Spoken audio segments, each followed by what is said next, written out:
என் அன்பான சாய் பக்தர்கள் அனைவருக்கும் வணக்கம். மீண்டும் உங்களை சந்திப்பதில் மிகுந்த மகிழ்ச்சி அடைகிறேன். அப்பாவோட ஆசீர்வாதத்தோட நேற்று வியாழக்கிழமை மிக சிறப்பான கூட்டு பிரார்த்தனை நடைபெற்றது சாய்ராம். அப்பாவுக்கு கோடான கோடி நன்றிகள்.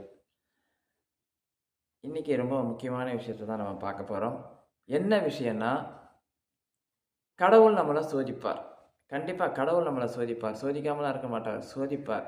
நாம் எவ்வளவுக்கு எவ்வளவு சோதனைக்கு உள்ளாக்கப்படுகிறோமோ, அவ்வளவுக்கு அளவு நம்மளுடைய வாழ்க்கை மாறும். சோதனைய பார்த்து நாம பயந்துறக்கூடாது. ஆனா, அந்த சோதனை போது நாம பாபாவோட பாதத்த இறுக்க பிடிச்சு கொண்டீங்கன்னா, அந்த சோதனைகள் எல்லாம் விலகி, அந்த பனித்திரை விலகி சூரியன் நமக்கு எப்படி பிரகாசகமா தெரியுமோ, அதேபோல நம்ம வாழ்க்கையும் பிரகாசமாக இருக்கும். ஒரு சின்ன கதையின் மூலம் ஒருத்தனை எப்படி சோதனை பண்ணலாம், அவனுடைய நேர்மையை நம்ம எப்படி பார்க்கலாம்னு சொல்லி, ஒரு சின்ன கதையின் மூலம் நான் உங்களோட பகிர்ந்துக்கிறேன்னு ஆசைப்படுறேன். கடவுளும் அப்படிதான் நமக்கு சின்ன சோதனைகள குடுப்பார். அந்த சோதனைகள்லேருந்து நீங்க மீண்டு வந்துட்டீங்கன்னா, உங்க வாழ்க்கையே மாறும் சாய்ராம். மிகப்பெரிய நிறுவனம், கிட்டத்தட்ட ஒரு 10,000 பேர் அதில வேலை செய்றாங்க. அத துவக்கியவர், அவருக்கு குழந்தைங்க இல்ல. அதனால அதில முக்கியமா வேலை செய்ற ஒரு 100 பேர் தேர்ந்தெடுக்கிறாரு. அவங்க கிட்ட அடுத்தது அந்த பொறுப்ப நம்ம ஒப்படைக்கணும். 100 பேர்கிட்ட அந்த பொறுப்ப நம்ம ஒப்படைச்சுட்டு, நம்ம ஓய்வு எடுக்கணும்னு முடிவு பண்றாரு. ஆனா, அந்த பொறுப்பு வாங்குறவர் நேர்மையாக இருக்கணும். நேர்மையா இருந்தா தான் அந்த கம்பெனி நல்லபடியா நடக்கும் என்பத அவர் உணர்ந்ததுனால, அந்த 100 பேர கூப்பிடுறாரு. எல்லாரும் ஒரு மீட்டிங் ஹால்ல தங்க வைக்கிறாரு. இவர் பேசுறாரு. "இதோட நான் ஓய்வு பெறப் போறேன்.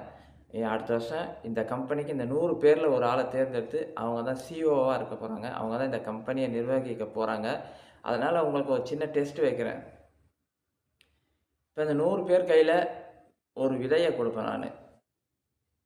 1 மாதம் டைம். 1 மாசம் டைம். அந்த 1 மாசத்துக்குள்ள நீங்க இந்த விதைய உங்க வீட்ல எடுத்துட்டு போய் நட்டு, அழகா வளர வச்சு யார் எடுத்தாந்து என்கிட்ட தராங்களோ, அவர்களுக்கு இந்த சிஓ பதவிய நான் குடுப்பேன். நல்லா புரிஞ்சுக்கங்க. 1 மாசம் டைம். அதுக்கு என்ன செய்வீங்களோ, ஏது செய்வீங்களோ தெரியாது. நல்லா அந்த விதைய நட்டு எனக்கு எடுத்துன்னு வந்து காட்டணும். கண்டிப்பா அவங்களுக்கு இந்த சிஓ பதவின்னு சொல்லி, எல்லார் கையிலும் ஒரு விதைய குடுப்பாங்க. இந்த 100 பேருக்கும் ரொம்ப சந்தோஷமாயிடும். நாம என்ன பண்ண போறோம், இந்த விதைய நல்லபடியா வளர்த்து, அத எடுத்துன்னு போய் அவர்கிட்ட காமிச்சு, நம்ம அந்த பதவி வாங்கணும்ன்ற ஆசை எல்லாருக்குமே வரும். எல்லாரும் அங்க போயிடுவாங்க. எல்லாரும் வீட்ல போய் ஒரு பெரிய தொட்டி வாங்கி அதில நட்டு வச்சு, அது காலையில உரம் போடுறது, தண்ணி ஊத்துறது, சூரிய ஒளி காட்டுறது, அதை அவ்வளோ அழகா பாதுகாப்பாங்க. 1 வாரம் ஆயிடும். 1 வாரம் ஆனவுனே நெறைய பேர் வந்து அந்த கம்பெனில பேசிப்பாங்க. "என்துல இப்ப தான் லைட்டா துளிர் வந்திருக்கு. எனக்கு கொஞ்சம் வந்திருக்கு. எனக்கு 1 இன்ச் வந்திருக்கு. இது நல்லா வளர்ந்திருக்குன்னு" சொல்லி அவங்கவங்க பேசிப்பாங்க. அதுல ஒரு ஆள் மட்டும் தண்ணி ஊத்திட்டு வருவான். ஆனா, அந்த துளிரே வராது. அவன் வந்து எனக்கு இன்னும் வரவே இல்லன்னுவாங்க. எல்லாம் சிரிப்பாங்க அவன பார்த்து. இருந்தாலும் அவன் மனம் சோர்ந்து போகாமல் தண்ணி ஊத்தி, உரம் போட்டு, சூரிய ஒளியில வச்சுட்டு வச்சுட்டு வருவான். 2 வாரம் ஆகும். எல்லாருக்கும் நல்லா வளர்ந்திருக்கும். ஆனா, இவனுக்கு வளராது. 3வது வாரம் நல்லா வளர்ந்திருக்கும். ஆனா, இவனுக்கு சுத்தமா வளரவே அந்த துளிர் கூட வந்திருக்காது. இவங்க மனைவி கிட்ட சொல்லி அழுவான். "என்ன நமக்கு செடி வளர்க்கவே தெரியலையே!" அப்படின்னா அவங்க மனைவி சொல்லுவாங்க, "இல்லங்க வளருதோ வளரலையோ நம்ம தண்ணி ஊத்தி பார்க்கலாம். கடைசி மாசம் கூட சும்மா துளிர் வந்தா கூட பரவாயில்லன்னு" சொல்லுவாங்க. 4வது வாரம் முடியும். அப்ப கூட அவனுக்கு அந்த செடியிலேருந்து அந்த முளை விட்டு கூட வெளிய வராது. அவன் மனம் நொந்து போயிடுவான். சரி நமக்கு இந்த பதவி கிடைக்காது. இருந்தாலும் நம்ம கடமைய செஞ்சுட்டோம். அவரு உடனே அந்த அந்த கம்பெனியோட உரிமையாளர் என்ன சொல்லுவாரு, "அடுத்த 31ஆம் தேதி நீங்க எல்லாரும் எடுத்துன்னு வாங்க. பெரிய மீட்டிங் ஹால்ல ஏற்பாடு பண்ணியிருக்கிறேன்னு" சொல்லியிருப்பாரு. எல்லாருமே 4வது வாரம் முடிஞ்சு அந்த பெரிய தொட்டி எடுத்துன்னு வருவாங்க. ஒவ்வொருத்தரும் அவங்க தொட்டியில பார்த்தா அழகா செடி இவ்வளோ இவ்வளோ பெருசா வந்திருக்கும். ஒருத்தருக்கு பெருசா வந்திருக்கும். ஒருத்தருக்கு சின்னதா வளர்ந்திருக்கும். சிலர் வந்து பூலாம் பூக்கிற அளவுக்கெல்லாம் வளர்த்து வச்சிருப்பாங்க. இவங்களுக்கு அவங்கவங்க பேசிப்பாங்க. "அப்பா எனக்கு தான் கிடைக்கும். ஏன்னா நான் நல்லா வளர்த்துருக்கிறேன். இன்னொருத்தன் எனக்கு நல்லா வளர்த்துருக்கிறேன்." இவன் தொட்டி எடுத்துன்னு வருவான். ஒண்ணுமே வளராத வெறும் தொட்டிய தூக்கின்னு வருவான். நான் போகவே மாட்டேன்னு அவங்க மனைவி கிட்ட சொல்லுவான். "இல்லங்க நீங்க போங்க. வளர்க்கலன்னா வளரலாம். நம்ம குடுத்தது வளர்க்கல. நாம என்ன பண்றது? இறைவன் நம்மள பார்த்துப்பார். நீங்க போங்கன்னு" சொல்லி சமாதானப்படுத்தி இவனுக்கு அசிங்கமா இருக்கும். ஏன்னா தொட்டியில வளராம எடுத்துன்னு போறான்ல. இருந்தாலும் அவங்க மனைவி சொன்னதுனால எடுத்துன்னு போவான். இறைவன் மேல பாரத்த போடுங்க. நம்ம கடமைய செஞ்சோம். வளரலன்னா நாம என்ன பண்றது? எடுத்துன்னு போய் அவர்ட்ட காட்டுங்கன்னுவாங்க. எல்லாரும் பார்த்துக்கினே வருவாங்க. இவன பார்த்தோனே எல்லாரும் சிரிப்பாங்க. "என்னடா அதாவது கொஞ்சம் கூட வளரலையேடா! நீ ரொம்ப ராசி இல்லாதவன்டா.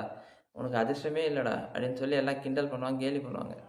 எல்லா செடியும் அவர் பார்த்துக்கினே வருவாரு. அதுல ஒருத்தருக்கு வந்து கிட்டத்தட்ட ஒருத்தர விட அங்க 99 பேரு செடி எடுத்துன்னு அத விட ஒரு அடி அதிகமாவே வளர்த்துருப்பாரு. அவர் தான் அந்த வளர்ந்ததே.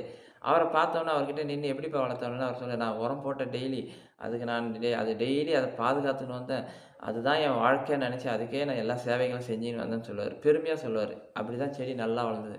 ஒவ்வொருத்தர்கிட்டயும் ஒவ்வொரு விஷயமான கருத்துக்கள கேட்டுட்டு அவர் போவாரு. கடைசியா இவன் நிப்பான் வெறும் தொட்டிய வச்சு. அவர்கிட்ட போய் இவரு கேட்பாரு, "ஏன்பா மத்தவங்கலாம் செடி நல்லா வளர்த்துட்டு வந்துட்டாங்க. நீ மட்டும் ஒரு மொட்டு கூட இல்லாம இருக்க. ஏன் நீ தண்ணி கிண்ணி ஊத்தலையா? கவனிக்கவே இல்லையா? விட்டுட்டியான்னு?" "ஐயா நீங்க குடுத்ததுலேருந்து அதுக்கு தண்ணி ஊத்துனேன், உரம் போட்டேன், சூரிய ஒளி குடுத்தேன், எல்லாமே குடுத்தேன்யா. ஆனா வளரல. நான் என்னய்யா பண்றது? நீங்க குடுத்த விதை உள்ள இருக்கு. நான் ஒண்ணும் தெரியாது எனக்கு. நான் நீங்க சொன்ன வேலைய எல்லாம் செஞ்சேன். இருந்தாலும் அது ஏன் வளரலன்னு எனக்கு தெரியலையா. நான் என் கடமைய செஞ்சுட்டேன். நான் நேர்மையா தான் வச்சிருக்கிறேன். உண்மையிலேயே வளரல. நான் என்ன பண்றதுன்னு" சொல்லுவாரு. எல்லாரும்லாம் இவனுக்கு எங்க கிடைக்க போகுது? நமக்கு தான் கிடைக்கும். எதுலயோ ஒருத்தர் பெருசா வளர்த்துட்டு இருக்கிறாரு பாருங்க. அவருக்கு தான் கிடைக்கும்னு எல்லாருமே நெனச்சிருப்பாங்க. அவர் போய் அந்த சேர்ல உட்காந்து, "இப்ப உங்களுக்கு அடுத்த கம்பெனியோட சிஓவ நான் அறிவிக்க போறேன். எல்லாம் தயாரா இருங்கன்னோனே, எல்லாரும் நம்மள தான் சொல்லப் போறார். எல்லாம் தெம்பா இருப்பாங்க. இந்த செடியே வளராதவர, அவர் பேர் சும்மா ராமுன்னு வச்சுக்கங்களேன். அந்த ராமு தான் அடுத்த சிஓன்னுவாங்க. எல்லாருக்குமே தூக்கி வாரி போடும். ஏங்க ஒருத்தர் கோவமே வந்து அவர் கேட்பாரு, "ஐயா என்ன அநியாயமா இருக்கு? செடி வளர்த்தவங்களுக்கு தானே நீங்க வந்து சிஓ பதவி தர்றீங்க. எங்களெல்லாம் இவ்வளோ அழகா செடி வளர்த்துருக்குறோம். எங்களெல்லாம் விட்டுட்டு அவருக்கு நீங்க பதவி தர்றது சரியில்லையா. நீங்க என்னதான் இருந்தாலும் தப்புயா. நீங்க உங்க முடிவ மாத்தணும்னுவாரு." ராம கூப்பிட்டு பக்கத்துல உட்கார வச்சுட்டு, "உங்களுக்கெல்லாம் ஒரு விஷயத்த நான் தெளிவா சொல்லணும்னு நெனைக்கிறேன். ஏன்னா, இந்த தெளிவான விஷயத்த நான் முதல்ல சொன்னேன். இந்த கம்பெனிக்கு நேர்மையான ஆள் வேணும். உண்மைய பேசக்கூடிய ஆளு. யார் உண்மையா இருக்கிறாங்களோ அவங்களுக்கு தான் நான் ஏற்கனவே தெளிவா சொன்னேன். இங்க 99 பேர் உண்மையாவே இல்ல. ராமு மட்டும் தான் உண்மையா இருந்தாருன்னுவாரு. என்னங்கய்யா நீங்க விதைய குடுத்தீங்க, வளர்த்தா தான் நீங்க இப்ப உண்மையா இருக்கணுன்றீங்க. உண்ம அதுதான். நான் உங்ககிட்ட எல்லார்கிட்டயும் ஒரு விதை குடுத்தேன்ல, அந்த விதைய நான் தண்ணீல போட்டு நல்லா சுட வச்சு, அவிச்சு எடுத்துன்னு வந்தேன். அவிச்சு அத காய வச்சு எடுத்துன்னு வந்த விதை. அத நீ என்ன பண்ணாலுமே வளராது. வளராத செடி விதைய தான் நான் உங்க கையில குடுத்தேன். ஆனா நீங்க போட்டு 1 வாரம் பார்த்துருப்பீங்க. விதை வளரலன்னோனே, நீங்க வேற ஏதோ ஒரு விதைய நட்டு, நல்லா வளர்த்து கொண்டு எடுத்து என்கிட்ட காட்டுறீங்க. ஆனா ராமு மட்டும் தான், நான் குடுத்த அந்த விதைய போட்டு அதுக்கு தண்ணி ஊத்தி, வளரலனாலும் முதலாளி சொன்னார் என்பதற்காக அத செஞ்சுக்கினே வந்தான். நேர்மையா நடந்துக்கினான். எனவே, அவனுக்கு தான் அடுத்த சிஓ பதவி. நான் எதிர்பார்த்த அந்த நேர்மை அவன்கிட்ட இருக்குன்னு சொல்லி, அவனுக்கு அந்த பதவிய குடுப்பார். இது ஒரு கதை போல உங்களுக்கு தோன்றினாலும், கதை அல்ல. நம்ம வாழ்க்கையில் அது ரொம்ப முக்கியமான விஷயம் சாய்ராம். எவ்வளவு பெரிய துன்பங்கள் வந்தாலும், நாம் நேர்மையாகவும், கடவுளோட பாதத்தில் சரணாகதி அடைந்தால், நமக்கு வரவேண்டியது கண்டிப்பாக நமக்கு வந்து சேரும். கடவுளும் இப்படித்தான். நமக்கு பல சோதனைகளை குடுப்பார். ஆனால் அந்த சோதனைகள் எல்லாம் தாண்டி நாம் அவர் வழியிலே சென்றால், வாழ்க்கை மிகப்பெரிய சந்தோஷமாகவும், மகிழ்ச்சியாகவும் இருக்கும். நம்மளை கிண்டல் கேலி செய்யலாம்.